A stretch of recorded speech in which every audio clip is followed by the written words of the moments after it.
Question number 8 मा हेरौँ। केही मानिसहरूको मध्यक तौल 56 केजी र तिनीहरूको तौलको योग 392 भए मानिसहरूको संख्या पत्ता लगाउनुहोस्। The mean of some mean is 56 kg and the sum of their weight is 392 kg. Find the number of mean. Find the number of mean.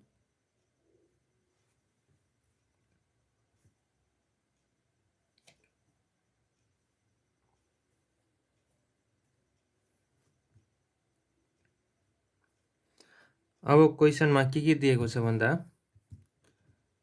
Mean दिएको छ 56, त्यसै गरी समेसन एक्स दिएको छ 392, त्यसै गरी एन इक्वल्स टु वाट। अब हामीले summation x equals to mean equals to summation x by n लेख्छौँ।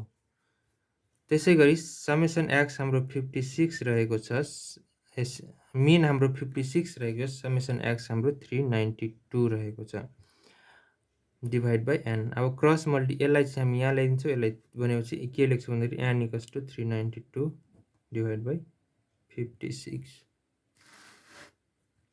त्यसै गरी n equals to 392 divide by 56 गर्दा 7 भनेपछि तसर्थ मानिसहरूको